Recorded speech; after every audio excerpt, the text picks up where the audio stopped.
about LinkedIn or not much about LinkedIn. For people who already are doing LinkedIn but don't get the numbers, and very specifically for owners, for business owners who want to build a business that runs on systems rather than your time, which is the beauty about social media in general, because you're basically building a 24/7 sales machine. So somebody who is constantly presenting you, so to speak.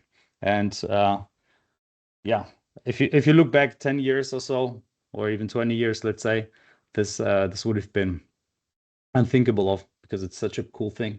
And the idea is that you need to understand your ICP very well. If you already have a running business, that is going to be obvious. You know who your ideal customer profile is, meaning what's their role, what's their industry, what is the specific pain or the specific pains, mainly it's plural, and why are they buying? So what is their trigger to buy?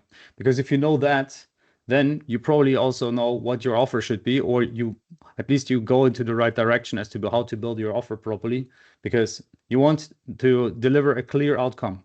So it's not like I'm selling you X amount of posts per month. It's really about a clear outcome of I help you grow your authority on LinkedIn, for example, right? Then, yeah, ideal customer profile, ideal customer persona, persona is a shorter word for ICP, yes. Then the mechanism that actually helps people to get that outcome, and having social proof also really helps if you already have a few clients that have been using your solution. And then once you have these two things, then you can optimize your profile for it. You can make sure that your profile, which is the landing page on LinkedIn, so to speak, is optimized for your ICP to promote your offer. And that's really a really powerful conversion layer for you. And what's really important is that you have a clear call to action on your profile. Because the interesting thing is there are a bunch of studies showing that if you have a call to action, the likelihood of people reacting is multiplied. Like I think it's a multitude of percentage. So it's not like it's a few more, it's more than double or triple as many people are going to actually interact with you if you have a clear call to action. And then when you have that, you can build your content. Okay, so we're going to look into how to distribute, what the consistency should look like. And the beauty about content is that it is trust building. Okay, so this is the backbone. Every tactic maps back to one of these 4 foundational steps. So it's really just these 4 steps, and you shouldn't skip any of them. I mean, you can start with content without having an ICP or an offer, just generic content, but then you will also get people who are not going to, in the end, buy your product, very likely. Okay, so that's something to consider. So let's look at the ICP a little more. So what's really important is don't target everyone. That just doesn't work, no matter what you're doing. If you're trying to target everyone, I mean, there's toilet paper, right? You can target everyone if you're selling toilet paper. But usually we don't sell toilet paper. We sell different things, right? For example, services. Not everybody will buy our services, right? It's very specific people who have the biggest value from getting our services or products. And these are the people that we want to cater our product and our messaging towards. So, for example, US B2B agency owners, 10 to 15 staff who need more inbound leads without hiring SDRs. That could be a statement here. That could be based on the ICP. So the ICP are B2B owners who have a certain amount of staff and who want inbound leads. So this is not even super niche. This could be even more niche, but B2B agency owners is fine, or it could be B2B marketing agencies, or it could be whatever, right? So this really will really help you to optimize your content for it. So you need to have the role. So are you looking for the COO? Are you looking for the founder? Are you looking for, I don't know, the CTO or whatever? Who's the person that gets to buy into your product or your solution? Then you need the context. So is it going to be SMBs? Is it going to be a company that's in scaling phase, or is it going to be enterprise? Then what are the core pains, and why should they buy now? So really good triggers are, for example, new founding round. They missed their targets. It's the new year. There is a new tech coming out, some new solution that came out, and now everybody knows that they need to change. Maybe a new law came out, and now you need to, like everybody needs to make a change in their, I don't know, like governance or whatever. Then that's a good time to sell because now they have a lot of pressure. So then once you have that, you can build this formula, okay? So can you say your solution in one formula in one very simple statement, which is built like this? So you think of the ICP, you think of your outcome, the mechanism, and the pain that you are, that your solution avoids, okay? For example, I help ICP achieve outcome via mechanism without pain. So, or I or we, if you're a team, we help B2B agencies book 8 to 12 qualified calls a month via LinkedIn content and warm DM system. No ads needed. So this is what the structure looks like, right? The ICP is B2B agencies. Can I interrupt you for a second, please? Are you? It seems to me that you're presenting something, but what is coming on the screen is you talking, not the presentation. Are you? No, I think it's something? Only you. We all see it, at least on my end. So maybe log out. Yeah, I can see. I can see the presentation and the presenter in different screens. Yeah, sometimes you just need to log out, log in again. So it should say offer clarity at the top. Step 2, offer clarity. Is that what you got it? It's a different view. It's a different view. Got it. Okay. I hope you still enjoyed watching my face all the time. No. I'm listening. That's why I was like, I was listening, and then there's like, it seems there's a presentation, but for some reason on my screen is showing only one, which is. I had the same issue. Mo. I had the same issue, Mo. So you're not alone. Okay. You said it. So now is everybody seeing my screen now? Yeah. Thumbs up. Yeah. Yeah. Okay. Yeah. Good. Yeah, I think again, this is a feature of Microsoft. You can, if Dennis is using the inside presentation, so you can move in the slides without following Dennis. So that would be the case. Okay.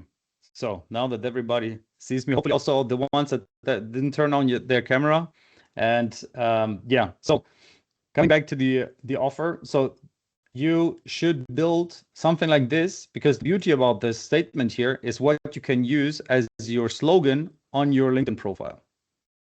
Okay, because when people see your content, when you are posting or when you are commenting on other people's content, this is what people see. So they see a portion of it. Okay, they don't see the whole thing. They see the whole thing on your website, on your LinkedIn profile. They don't see the whole thing when they are in your commenting or section or so. They just see the beginning. Let me just see if I can easily show you what I mean by this.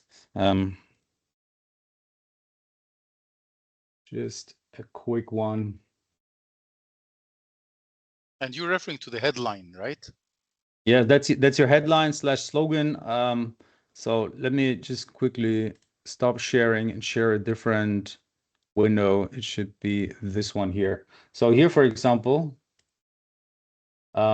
you see this here at the top, advisor to high-performing leaders, exposing the invisible system that. Okay, so that's the slogan that you should optimize based on your ICP. All right. Or here, oh well, that's the German statement here. Focus on 20% that move to 80%. That's a non-statement. It's a bad example of a bad slogan, because it's like, who is this for? Who are you helping? Like, I understand Pareto, the 80-20 rule, but who's this for? Then privacy engineer expert. This is more for people who are who have a job or who want a job. So this is not ideal for if you're trying to sell a service or a product. Okay, so you should always look at what are the what is the target audience that you're going for, and what is the solution. Oh, I'm sharing the wrong screen. Just a second. Let me share. Now, once again, I never you have your hand raised. I never used this tool. Yeah. So quick question. So I think at my past company, we end up building a separate account. I know LinkedIn doesn't allow it. We had a separate account because I wanted to delink my own profile to give a feeling that we are a large company. We were getting bigger slowly, but I didn't want to go as an individual. What is a recommendation for a that's my still my new feel. Like I wanted to give a feeling of a larger, at least 50 plus people company. Eventually, I will get there. So should I still use my own profile or something else? So depending on what you want to do with your LinkedIn profile, I would recommend to almost always recommend to use your personal profile, unless you want to eventually sell your company, for example, or you want to really separate your personal experience and what you personally share with what your business does. Why am I saying this? It's because LinkedIn is pushing personal content a lot more than it is pushing business content. So if you have a business page and you're posting on a business page, that's a lot tougher to build up that business page, which is why you very often just see business pages have like 200 followers or like 50 followers, which are the employees of the company mainly. So that's why it's not recommended in my opinion, unless you really want to focus on that and like build that out. I did build a German business page up to 8,000 followers in a year, so it is possible for sure. But at the same time, I built my my English profile by like 100,000 followers or so, like my personal profile. So it might also be because of language, but still, I would definitely say that there is a multiplier of at least 2 or 3, maybe even 4. And then there's another thing that you need to consider, and that is if you are writing to somebody. So let's say you want to DM and want to actively sell to other people, then doing it as a business has drastically less conversion rate, or a drastically worse conversion rate, rather than doing it with a personal account where it's an actual human trying to contact you, right? So that's the statement that you should optimize. Like this is how you can optimize for conversions, because then people come more they come to your profile more likely, which is what you want to achieve, right? So yeah, Mo, what's your question? Does that when you recommend marketing through your personal profile versus a company, does it matter who your ideal customers are? Because sometimes you have, let's say, when we talk about business to business, you can target small and mid-sized businesses, and in a small and mid-sized business, your personal branding will fly fine. But what about if you're targeting large companies that typically in their sense they discount a person? They're like large companies, they deal with large vendors. You want to go swim with the sharks, but now if you present yourself as a personal profile, they might overlook the value you bring. Do you have any? That's a very good question. I would love to give you a great answer to this, but I personally don't have enough experience with enterprise level customers. Okay. So I unfortunately can't give you like a good answer to that. My personal feeling is that in the end, you're still going to talk to people, right? You're still talking to humans. And that's why I would prefer to do a human. But one thing that I need to add, and that is that you always want to focus on one thing with your profile. So you don't want to sell 5 different things with your profile. You want to focus on one particular solution for one particular target audience.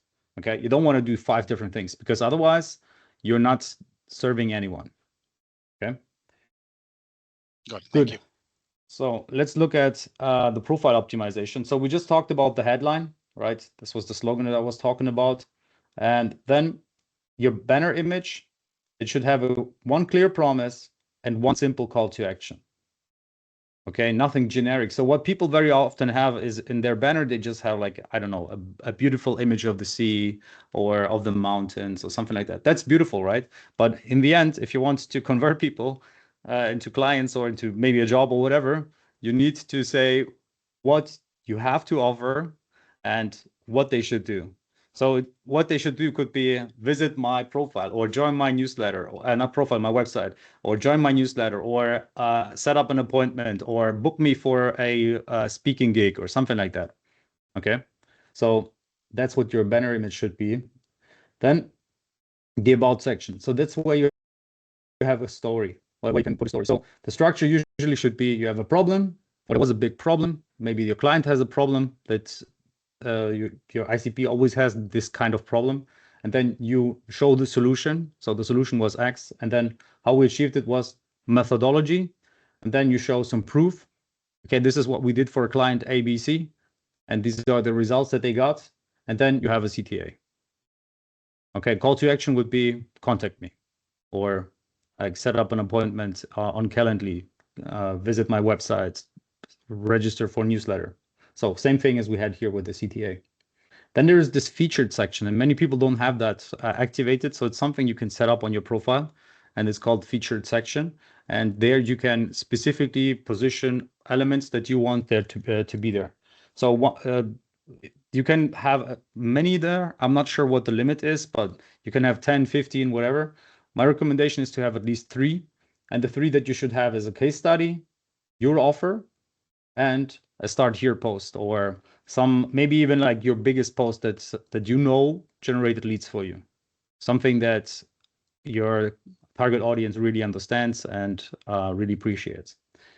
And then obviously we have the basics that you always need to consider. So good headshot, clear location, clear contact info, custom URL, so that when people are on your profile, when they click the visit my thing or visit my website or contact me, that it's easy. Okay, make it as easy as possible. So you have premium. Previously we tried others. So yeah, LinkedIn Premium gives you the option to have a custom button, even not just a custom URL. So that's the biggest difference I see there. Obviously, other than that, it's good for direct outreach, and it also shows that you're a real person. Usually, bots don't get LinkedIn Premium, so yeah, I think you should be good with the premium account. Then content, right? So we talked about the profile. We talked about how you optimize that, right? Based on your ICP and your solution that you're delivering. Now let's look at content, because what we did before was for when people come, that they are very likely to convert, or when the right people come, that they start converting. Okay. Now what we're looking at, how can we get people to your profile? Because without traffic, all of the optimization on your profile is worthless. But without a proper profile, all of the content is worthless as well. So I have plenty of I talk to plenty of people who get thousands of people on their profile, but the profile doesn't even say what they do. Okay, so they obviously have a title, and then they have like their past work history, but it doesn't really convert people, right? So they are literally wasting their time creating the content by not giving people a clear next step. So what could content look like? And here, my recommendation is consistency goes over intensity. So even though you might have like an amazing post every now and then, it's better, especially now, LinkedIn is pushing more and more new content. So it's better to post more than just once or twice a week. I would go for 5 posts a week. If you can do, you can, if you have the time, or if you want to do it, you can also do 6, 7, or even 14 posts like I do. Like we post twice a day, but that's because we do these visualizations, and I can go more over that, or I will go more over that in a bit. So then there are different types of content that you can do. Okay, so you can upload educational content where you actually teach people something. Okay, then there is the trust building content. So for example, your client success stories, or something like your personal why it is that you're doing what you're doing, or like some big problems that you had in the past that you overcame. Then a broad post is something that is like a super high level post that is not very specific to just your audience, but it should be within reach of your audience, so to speak. It could be a high-level industry trend or on a contrarian take on your industry. Okay, everybody in your industry says A, but I am convinced that B is better. So that would be a contrarian take, for example. And that's a post that tends to get a lot of impressions because a lot of people are going to interact with it because they are certain that A is the better option. And now they're going to comment, and that's really helping to push your post in the algorithm. Okay, the algorithm wants people to interact with the platform, because when more people are on the platform for longer, on LinkedIn for longer, LinkedIn is making more money, or Microsoft is making more money. And that's what this whole thing is about, right? It's about getting our attention. So we are basically creating attention for LinkedIn and at the same time creating attention for ourselves. Then how to, so it could just be a technical tutorial, how things work, a demo. So the how-tos and educational could be very similar, but it's not, doesn't have to be exactly the same thing. There are many different ways how you can teach something to someone. And then there's social proof, where you can, for example, take a screenshot of or a snapshot of a thing that you achieved that was very good, or some reflections over the weekend, or you were at an event or something like that. And the recommended mix, I've been playing around with this a little bit, but I personally think broad content, even though it doesn't bring you the right people directly, not only the right people, it's definitely helping you to get more people overall, and therefore get also more people that are the right people for you. So your ICP, so to speak. And then you're converting them with your educational content into a little more like they start to trust you more, you build authority, and then in the end, that's when you have to put your trust in conversion content. So for example, the conversion content could be either the personal story, that can be something that converts them because they have been following you for some time, and now they see that that you have something in your, they see your why, your motivation to do the work, and they resonate with your why. That's why they want to work with you, and that's the kind of thing that is really interesting. So you could have posted for like 6 months or so, and then in month 7, that's when, or in month 6, let's say, somebody finally decides to book a meeting with you and purchase from you, because they've been following you for so long, but they weren't in the right state to purchase, or they didn't trust you fully yet. And then you posted something about, I don't know, like why you even started your business. And then they're like, okay, yeah, I trust this person now. I want to go and talk to them. Okay. And now, how can you repurpose your content? Well, maybe you have some Zoom calls that were very meaningful, and there were some short clips that you can get out of it, and you can post them. That's something that can work. Then maybe you have some really cool SOP in your company where you say, hey, we're very proud of this and we want to share it. Then you could share it as a carousel. Or you have a very big client win. These are very powerful. So if you have client wins, they can really go really strong. Obviously, you have to follow a certain structure in order for that client win to be appealing to be consumed, because you cannot just say, hey, client A achieved X. That's it. You actually have to go through the story. Like, yeah, we had a client had all of these problems. They tried all of these things already. Then they finally found us, and we helped them to achieve the success that they have now. Okay. So Asif asks, if you post too much, will LinkedIn suppress you and others may think you are a spammer? Well, it really depends on what you consider too much. I've been experimenting with 3 posts a day, and that felt like too much. 2 were good though. So at least that's the experience that I made. But in the end, it really depends on the quality of your post. If you can post 3 high quality posts a day, where it's really appealing and meaningful for your audience and for people on LinkedIn, then I don't see any problems why that wouldn't work. I want to ask a follow-up question here. So yeah, yes, if I could do 2 good, very good, valuable ones, then fine. But I'm still experimenting. I'm not sure that they are that valuable. Some of my posts get like 100,000, some 2,000 impressions, and some just get 150 impressions. So Mhm. if I keep on doing of the ones that do the 150, and once a week I get the 2,001 or 3,001, will I be suppressed or not?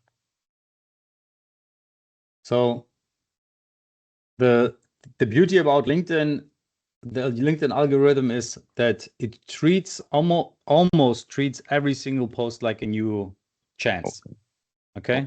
So obviously, if you burned any chance by just delivering super poor quality content, then it's going to be tougher. So you do, from what I understand, there is a like some sort of score in the background that you have for your profile, but at the same time, if you deliver a really good content piece, even though your score might be poor, it will do well. Okay. At the end of the day, they want people's attention. If your post gets a lot of people's attention quickly, meaning in the first hour of the post being released, then it will be pushed. Okay, thank you. You're welcome. So then, about sorry, Dennis, algorithm. I think Coach Mo has his hand raised. Oh yeah, Mo, go ahead. Just a quick question on this. The previous slide.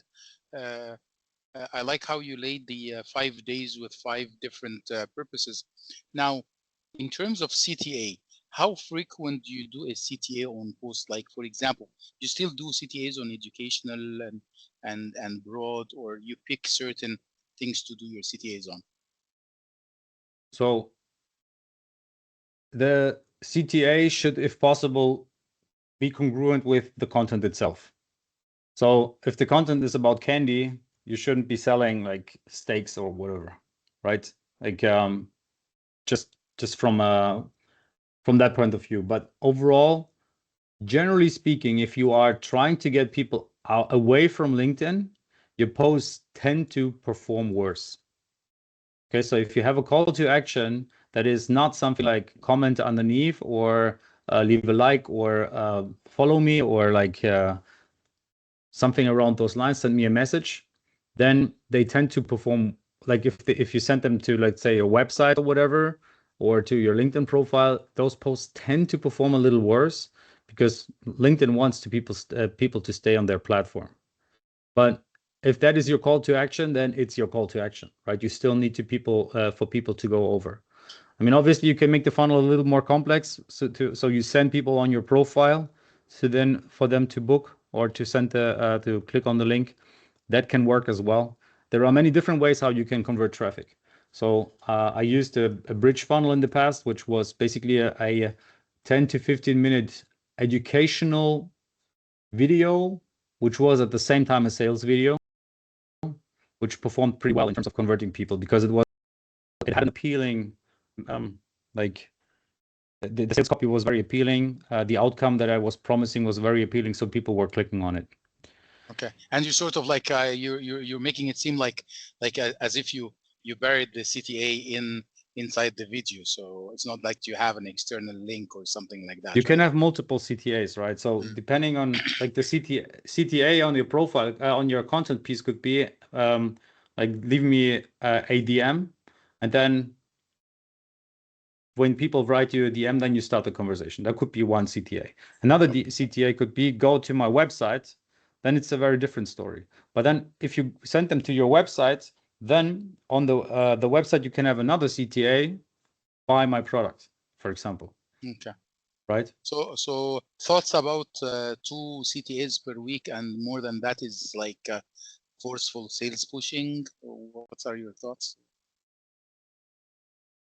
I think you can have a CTA on every post, but and it's not pushy, or it's not you're not in people's face and all these things. So I would recommend maybe 2 CTAs per week that go outside of LinkedIn. But other than that, use the CTA to push your profile itself, meaning to push the content. Something like, hey, I usually hear from people A, but maybe you have a different opinion. Please let me know in the comments. So when people then interact with your post and they comment, that's a sign for LinkedIn that this is a relevant post. So that makes it a lot more likely to be here pushed by LinkedIn. So that brings us to the LinkedIn algorithm. Okay, so that's really good. So something that's really important, platforms don't care about virality. So virality is what everybody wants. Yeah, make this post viral, whatever. But in the end, it's all about retention. It's attention and retention. So the platform wants people to stay on your post or on their platform, and your post is just a vehicle for achieving that. Okay, so they push content that keeps valuable users on the app longer. Serve the platform's goal, the platform serves yours. So that means just create good content, and LinkedIn is more likely to push it. So the very most important thing is going to be relevance. So is your post relevant? And relevance is something that changes over time, right? So if some big news came out and you post about it first, the post is very relevant. If 20 other people have posted about it in your circle already, then it's probably not as relevant anymore. Okay, just as an example. Then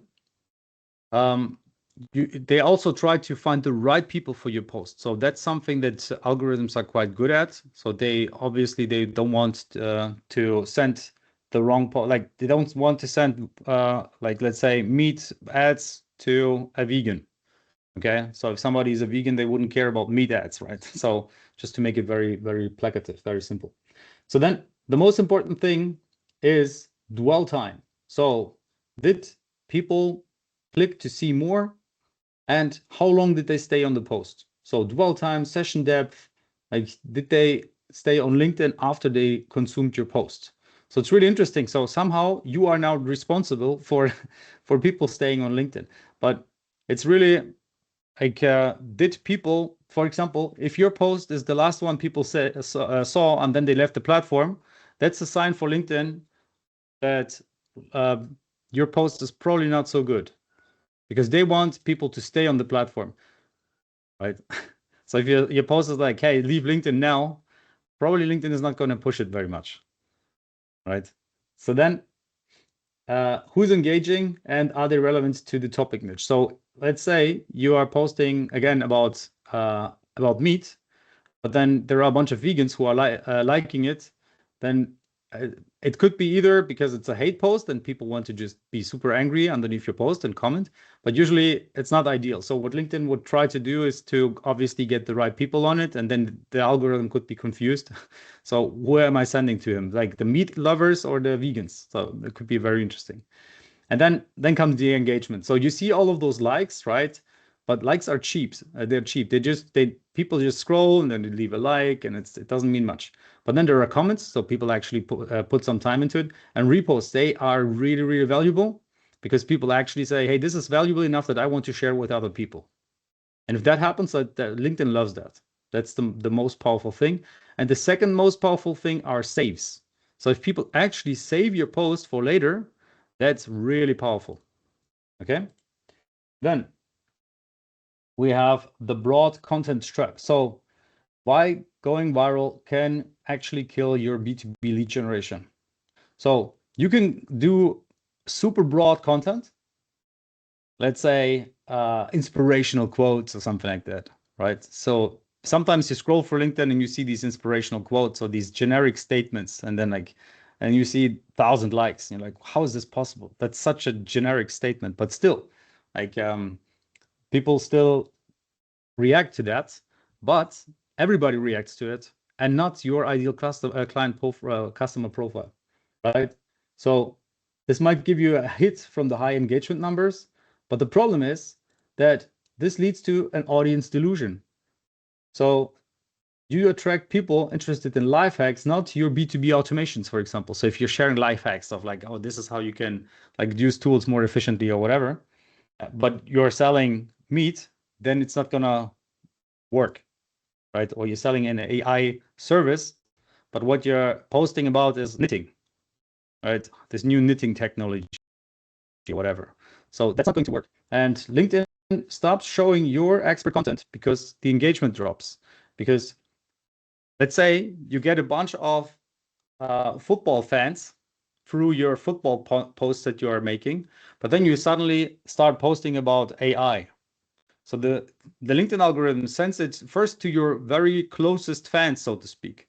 But if the football fans don't care about AI, then LinkedIn will just think, oh, this is a useless post, right? So because they don't interact with it very much, they don't care about your AI post because they are football lovers. So that's something how you can long-term really hinder your growth and yeah, make your profile work a lot less. So symptoms of that trap would be getting thousands of views, but 0 qualified DMs or connection requests. And that you get drastically less engagement than you would usually get. Or you get a lot of generic comments or so. So how can you make sure that that doesn't happen? So here, yeah, I didn't update the slide. I would go to 40% of total posts to be broad, but I consider broad not being like giga broad, but a little more like broad within your niche. Okay, think of something that is relevant for almost everybody in your niche. That's a good idea to go with. And then when it goes to your profile, I talked about this featured section. Do you know what the featured section is? No? Okay, let me actually. So let me see if I can quickly show you.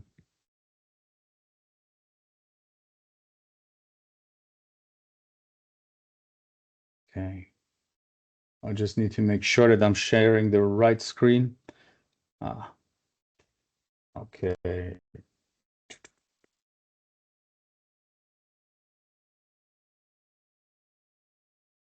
English. Here we are. Okay. So just a second.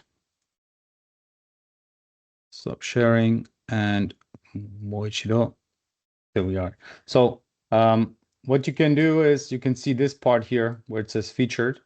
So you have your activity, which is where your posts are, and you can set up something called featured, where you can have specific posts that you have control over what they are.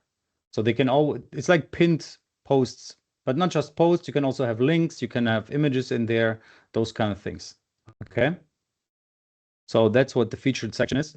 And this featured section, you can use it to qualify people. Oh, God damn it. Again, the wrong thingy here. One day I will understand how to use this tool.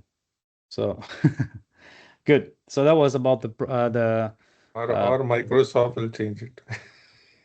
Yeah, or that. Yeah. So that was about that. And why is LinkedIn such a great tool? So number one is identity plus intent plus outreach equals the perfect B2B storm. So the cool thing is that on LinkedIn, you have a real real people around on that platform, right? And they try to be on their best behavior because they don't want to be an asshole on the platform, right? And that's why LinkedIn is so cool, because first of all, you have people, real people, secondly, on their best behavior, and third, who want to do business as well. So they either want a job, or they want to be informed, or they want to purchase, or they want to sell, right? So all of these things are there. And unlike the other platforms like Facebook, TikTok, Instagram, you see exactly who engaged, the job, the title, the company size, seniority. There's no guessing. On these other platforms, you don't know who you're talking to, right? And that's the really cool thing. And then a like on a niche post isn't just any like, it's a hand raise, right? It signals problem awareness. So if you are posting about how AI is impacting medium-sized marketing agencies, then somebody comments or likes this post, comments underneath or likes this post, that's a sign that this is to a degree relevant to that person. So if you're not contacting that person, the likelihood of them being the right person to talk to is drastically higher than with a generic post or with something on these other platforms like TikTok and so forth. Okay. And the cool thing is you can do instant contextual outreach, right? Which means that you can directly say, hey, thanks for liking my post. I saw that you are also an agency owner, or that you are an agency owner. I see that many agency owners have problem X, and we solve that with our solution Y. Is that something you want to talk about? Or is that something that is relevant for you right now? And suddenly you have a conversation that can lead into a sale that has a super high quality or like a high value. Okay, good. Then I talked about this a little. Looking at the time, I will skip that part. Then copy structure that turns readers into leads. So that's something that I touched on a little bit, but I wanted to go into this a little more. Okay, so there are different types of content that you can post and different types of frameworks that you can use. But what's really powerful is the fact that LinkedIn has the potential to convert people from just readers to actually leads or even clients. And that can happen after multiple months. It can happen instantly. The beauty is it can happen directly because you already have people in your network that you just didn't contact yet. But once you start posting or once you hit the right button, so to speak, they come to you. All right. And that's why it's so powerful to create content. So there are these inside posts. So you have you state the pain, you say why it happens, you give an example of a real scenario, and then you share the lesson. Okay, so what was the lesson of that whole story that you're telling? So this is a little bit of storytelling here. And at the end, you have a call to action. Or this is something that also is really powerful when it comes to selling. So you describe the life with a specific problem. It feels like hell because of A, B, C, D. And your target audience understands all of these things. This is really powerful for coaches specifically, right? So you describe how painful the life was before you found your solution that you are now selling, okay? And then you describe life without all of these problems, without all of these pains. Suddenly it feels like heaven. And then you explain how your solution gets them there. So this is extremely powerful. And when you then say, hey, if you have these problems and you want to finally if you live in hell and you finally want to live in heaven, how about we talk? Extremely powerful, right? I mean, nobody wants to live in hell, I assume. Maybe Satan does. Maybe Satan doesn't even want to live there. Maybe he also wants to go to heaven, but he just can't. So then the mini case study, okay? So case studies are so powerful. If you have happy clients, talk about it. Like, even if they say, okay, please don't share our details, you can like blur their names out, just make it broad, like make it change the story a little bit in the sense of like the naming or the numbers, not the numbers, but make it more broad rather than very specific so that people could pin down who the client is. But yeah, that's something that is extremely powerful. So who did you work with and what was their goal? What was their big block that they wanted to overcome, the hurdle? How did you fix the problem and what was the outcome? And then at the end, you can share about what you learned throughout this experience. And again, you can also have a call to action here. Okay. So I don't think we have enough time for the exercise, so I'm going to skip over that. Now let's talk about automation. Okay. Because automation is something that, especially with AI, feels more and more easy to achieve and pretty cool. It's fun. I mean, I would rather chill at the beach and drink pina coladas than have to sit in front of a computer and like type stuff. Obviously, I don't. Well, some people still prefer the computer stuff, but the thing is, AI automation gets us there, right? Like step by step, it gets us more there. But the problem with automation is also that it's not personal. So it's not human interaction anymore, which is why LinkedIn is really pushing hard to not have automation on the platform. They are banning people left and right. They are even suing some automation companies now. I'm not sure which one it was. What is it, HeyReach or was it Apollo? Something like that. There was like some case going on right now. And this just shows you that you have to be careful with it. So what are the pros of automation? Well, you can do something like scalable follow-ups. You can create or like have a very strong list building. So you can get a lot of people into your onto your profile to connect with them and so forth. You can have sequences, so touch sequences, so low risks, where it's just a profile, view your profile, which triggers curiosity. So this is something that you can do without problems, right? So for example, get 1,000 prospects from Sales Navigator and then put them into an automation and have them in a campaign and all of that. There are some really cool tools for that, like Dripify, Lemlist, Condo, for example, even though Condo is not an automation tool, but it's a really good messaging tool. So these are things that it's okay to do to a degree, okay? But there are always these dangers. What some people like to do is to automate everything. So these generic posts, you probably heard them already, right?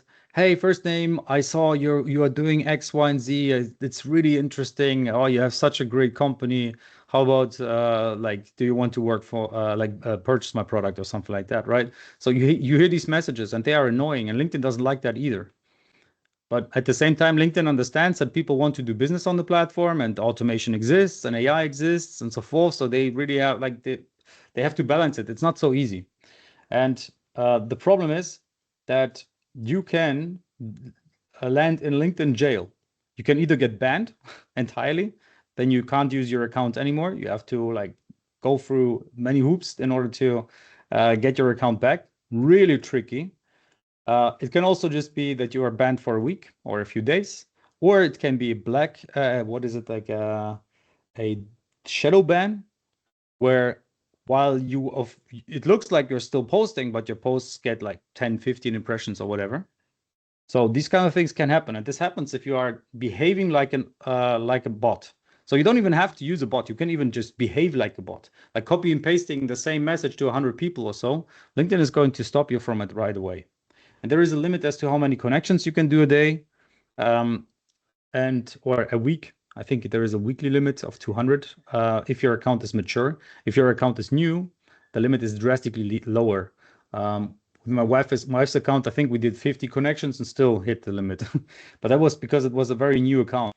So if you just start a new account, it's just not so good to go crazy on it. And this can also damage your brand, right? Depending on what your brand is and so forth. So be careful with automations. I personally would love for there to be no automations whatsoever, even though I love AI. But I just think LinkedIn feels like the last human platform on social media in terms of social media. And I would really love for that to stay that way. But yeah, it's just my opinion. Yeah, the golden, I think now we can do a screenshot, right?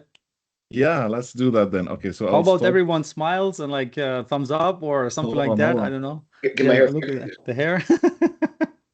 Okay, so if you guys are ready, let me. Sorry, Ahmed. Let me fix my hair first. Nice one, Coach Mo. Okay, guys, when you're ready, I'll take the picture. So I'll say 1, 2, 3, and smile. Okay, so 1, 2, 3, and smile. Awesome. Thank you so much, Dennis. Thank you so much for everything that you shared. We've learned a ton from you today, and I'm sure the folks here might have more questions. If you guys want to ask more questions, I think we can stick around for maybe 10 more minutes or so to ask Dennis, and then we'll let you go. I'll keep the recording on the founders community. If you want to get the recording, you can always join my community. I'll share the link in the chat. But let's fire some questions and see who wants to ask questions. Go ahead. I think we have David. You're first. Go ahead, my friend. Yeah. So I think what I've realized is that we have it's a scale company, so I do a lot of reposting. But when I'm reposting, it's not getting a lot of interest because it's about the product. So I've kind of switched over to just talking about myself to my network, because that's why people are there, right? So when I talk about things and topics and my experiences and things like that, which have nothing to do with work, it's much higher, like yes. the dialogue. So is that what you experienced, Dennis? So there are many different ways as to how you can do LinkedIn, right? And one of them is to just post about something that is generally interesting for many people right now. And this will start a lot of conversations. but not necessarily with the right people. So you can probably get a lot of like old colleagues or friends who are reacting to that and starting conversations with you. And that's a nice feature, right? It's pretty beautiful to get in contact with people that you worked with in the past and like hear what has been going on and so forth.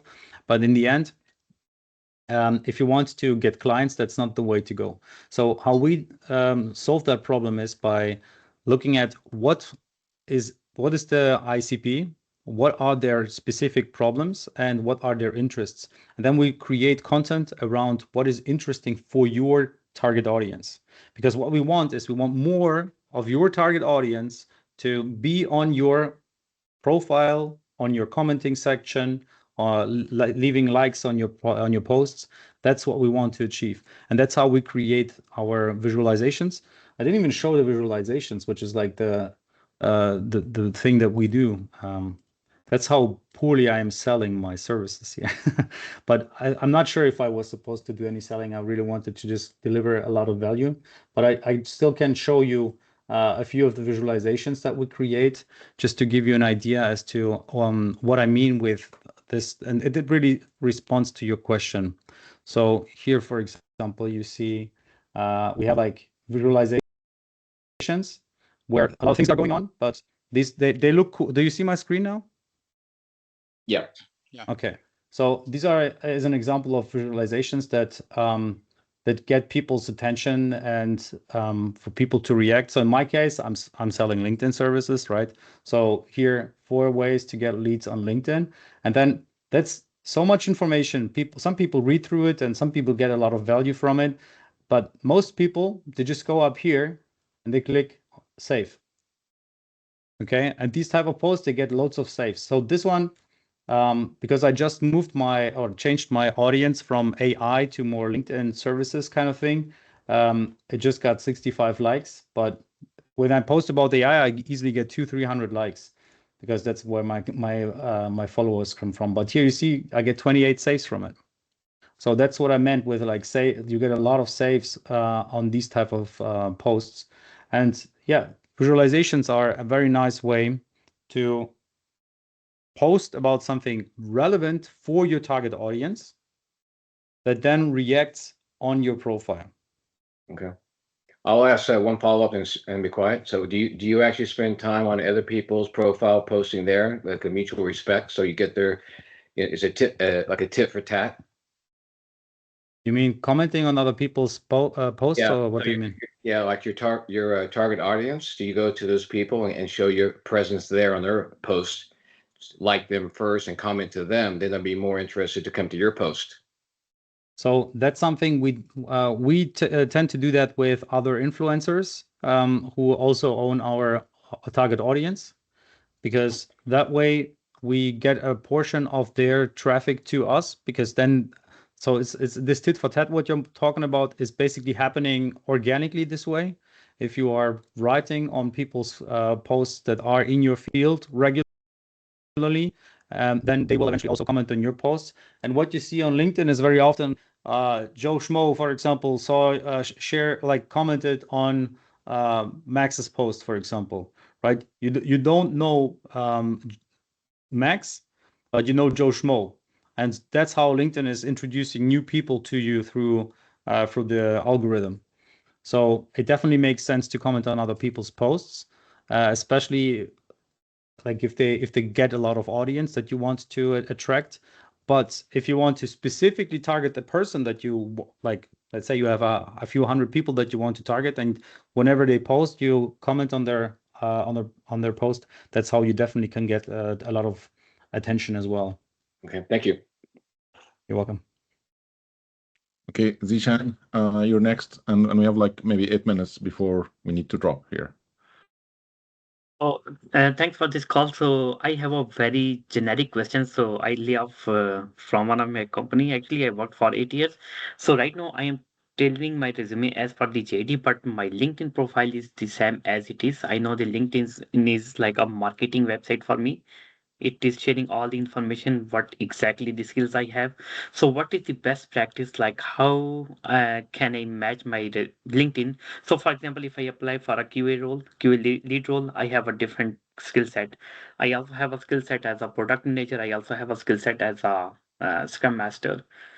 So how to make the LinkedIn profile generic so recruiter may not feel like somebody is really lying in the resume, even when somebody may have the actual skills. Okay, so when it comes to getting a job through LinkedIn, I have to admit I'm not the right person. So it's about so the things that I talked about when it comes to the title or your slogan, that doesn't apply to people who want to be found for a job on LinkedIn. That you should have specific titles in your title, like specific job titles or like specific keywords in your title. It shouldn't be like this ICP framework that I showed you earlier. So in your case, where it says Agile Product Delivery Leader and Product Manager AI and FinTech Innovation, so that is fine, right? Like basically when people search for, when recruiters search for people on LinkedIn, they are mainly doing a tag search or a keyword search. So there you should optimize for the keywords that you want to be found for.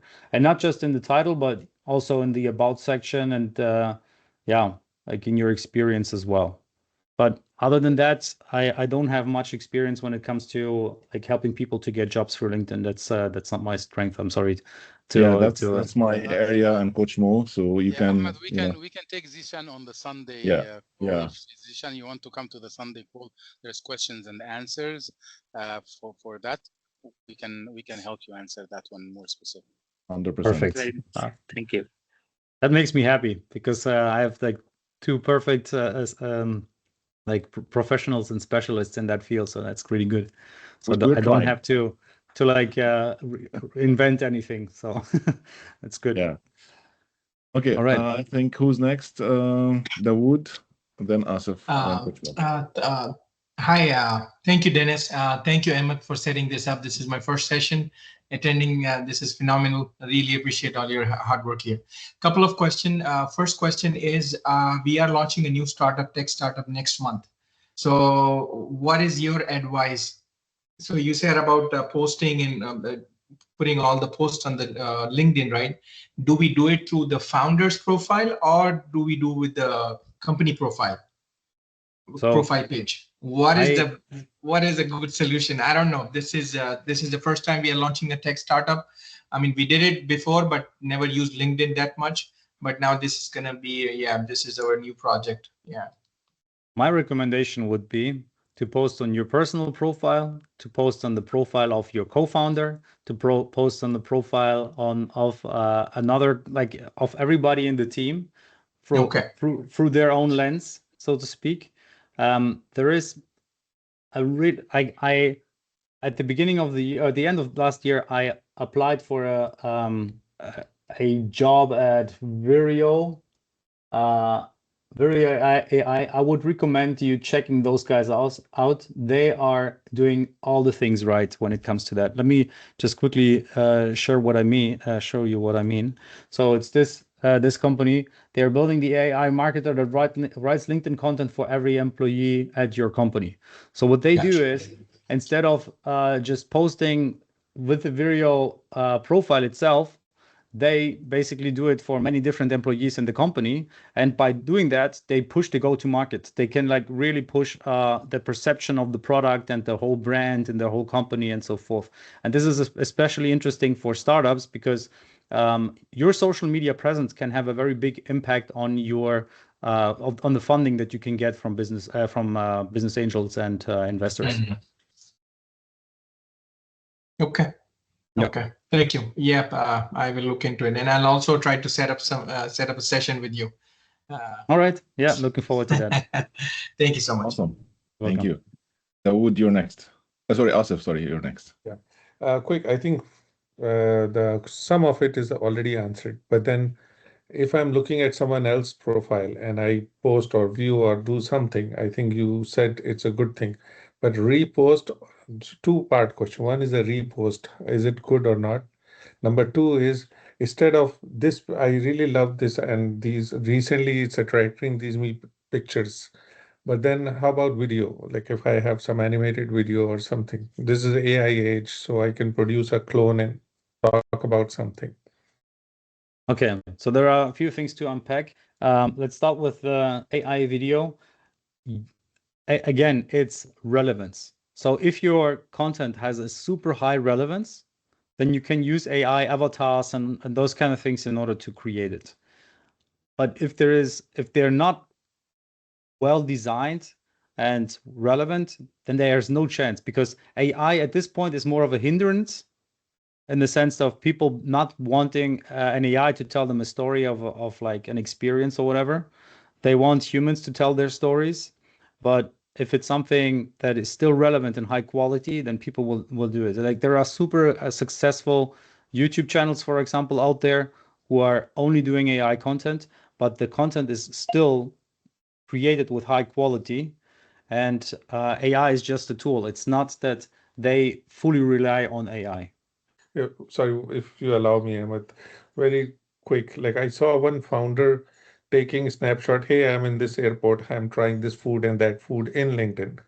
Another founder was trying that someone from his employees is interviewing him. So I think what I'm taking from you is really relevance and for the audience. Like I don't like to hear what the other founder is eating, but then what they are telling me. Yes. So something that is either helping you on your journey or giving you some new information that you weren't aware of, or something that is just meaningful, that it really helps you forward in whatever way. It can also be entertaining, but entertainment, like unless you're selling entertainment, it's not necessarily the way to go, but it can be very, can perform very well. Yeah. What was your first question? I think reposting. my original question you already answered with the image. I was thinking of infographics. Lately, Yes. The AI with infographics with so much packed information is my favorite, actually. Yeah. So it's a reverse. Probably people like simple thing. I want complex. So yeah. So you already answered that. Thank you. And the other question was about reposting. Oh, I yes. personally would not constantly repost other people's content, because it's helping them, but it's not really helping you. Okay. So unless you are adding some significant information that is again relevant to that repost, don't do reposts, in my opinion. You can repost your own content after a while, but that's more for people who already have a bunch of like followers themselves. So other than that, try to create your own content. You can even, I'm not sure how that's something that's now, just think of your own content to post. And as I said again, like think of either what is relevant to your audience or what is strengthening the relationship of your network with you, or the trust in you, or like just tell a very powerful story of why you do things, or of something that you recently experienced. People want to read about either experiences or something that actually teaches them something or transforms them. Thank you. Okay, Dennis, I may need to leave, but I'll leave the call open. You can, finish up, and then, let everybody take, their questions if you'd like, and then I'll maybe speak to you offline. Thank you so much, Dennis. Again, take care. Thank you, Take care, Ahmed. everybody. It was a pleasure. Have a good day. Coach Mo, go ahead. Okay, Dennis, I just have you made sorry, a statement about the automation, and they just happened to have launched an automation tool called Be Visible. I've shared it on the chat, and based on a personal success story with automation, I had a LinkedIn account that I started with almost 500, 600, and within 6 months it went to 28,000. Oh, that's very good. Yeah. Yeah. And I always share this success story. Now, mind you, that was what was a little bit also for the honesty in the old days when LinkedIn was not fully alert.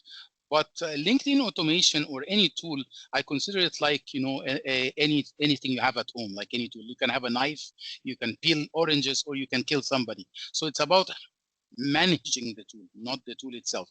So when the tools are within tight policies of LinkedIn, and it has the control to say, well, I am going to do like 20 to 30 invitations a day, not 100, not 150, right? Because I've seen somebody in my coaching that I was telling him to network even on LinkedIn. The guy seems to have like pasted so many messages after one another manually, and he got banned by LinkedIn for a couple of days. So even if he was doing it manually but doing it the wrong way, it still didn't fly. So there is systems out there, and I'm not going to be shy to promote Be Visible with everybody here, because I know the topic is that, but there is controls on like how many messages you send a day, how many connections manage a day, and if you manage it in a way and send messages like a drip campaign every second day or a third day, you send a message, it really brings good result. It makes a better reach. Now, one thing you probably nobody talks about, and maybe you can correct me if I'm wrong on this one, that works against the ban, that most people invite people on LinkedIn, but they don't withdraw the lingering connections. This is a very crucial aspect, that you must keep your pending connections under 500, ideally under 300. I just recently had to do that because I had 1,200, and yeah.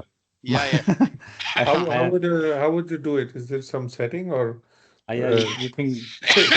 It's in your settings when you go to connections to your network, and then you go to connections, I believe. Okay, somewhere I can explore. That's fine. Invitations, and you go to the sent one. You have like received, and you have sent, and you will see them in the sent, and it will tell you the numbers.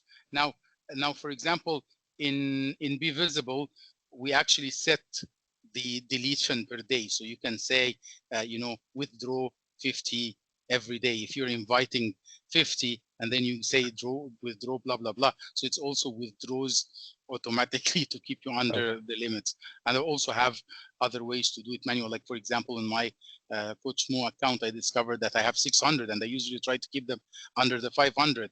So I have something called a data loader tool that I picked up coincidentally working on Oracle, because you used to work on Oracle too. So I spent 25 years working in the Oracle space.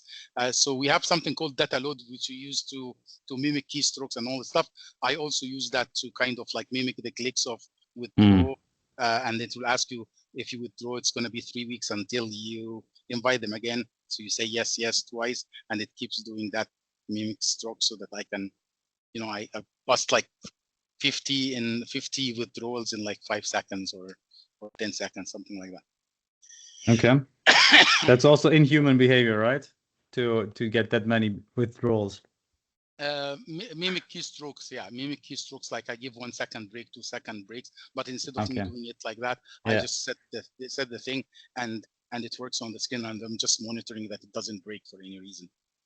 Yeah, my recommendation is really like if your LinkedIn profile is big enough and makes like plays an important role in your whole business, I would be really cautious with automations. I would still, like, you can experiment with them, and if you don't have problems, you can like race slowly. But then once you get a yellow card from well, you're not playing soccer or anything, right? So once you get a warning, like I would go back, like reduce drastically, or not do it for a substantial time. So I love automations. As I said, I have built my own like scrapers and all of that, but not using scrapers with my own I like cookie and I own profile, but like scraping likes and comments from my posts that then make it easier for me to then also like qualify people directly with an AI. But yeah, like still, I wouldn't want to risk my personal profile. As I said, like 170,000 followers, you don't want to like mess things up. But if you have a small account, it's not a problem. That amount, you're more cautious, or more your risk tolerance is less. But I've been using automations on LinkedIn for the last maybe 8 years, and I didn't get banned at all with okay, nice. Even tools that are not mine.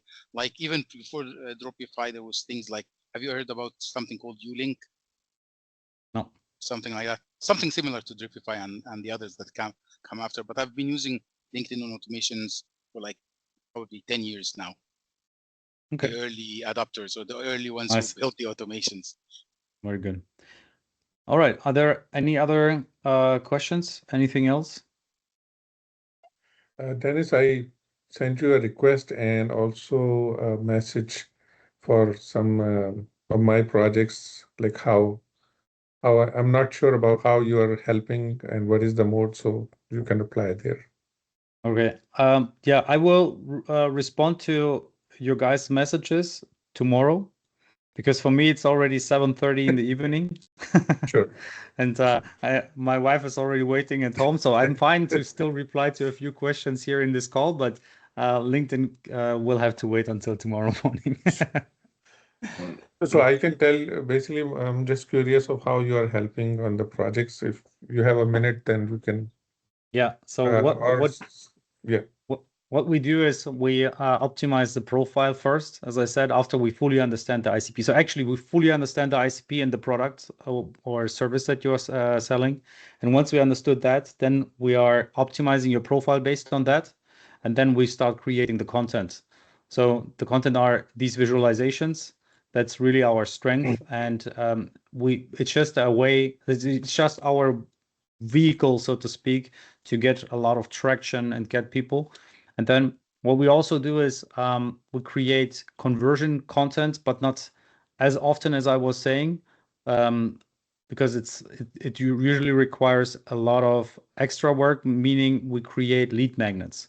So a lead magnet is basically something that people want for you. You offer something to them like a PDF where like a checklist or a PDF where people can learn a bunch of things like a small ebook, so to speak, almost. And we prepared those for our clients as well. And we use those as lead magnets where people then can comment underneath the post to get that lead magnet. And this kind of thing works very well to generate leads. So not just followers and likers, but actual people who out themselves as being interested in the topic, which is brilliant. So it's really powerful to convert people that way. Yeah. You didn't touch on Apollo today, right? So I mean, I've been taking a crack at stuff like this myself, right? So I did get somebody got a hold of me. I don't know how they got a hold of me, and I'm very friendly. I'll talk to anybody about anything. Let's do it for a few minutes and see where it goes. So somebody called me a month ago asking if they could, they made me a proposal that they would use a team to generate leads by doing 20 calls a month, and then they link me into the call once they got them teed up for me to talk to them. And I'm like, no, that's not interested in that type of person service to talk about what I do, which you guys don't understand what I do, right? So I don't need you to to bother me throughout the day, week, jump on a call, however that works, right?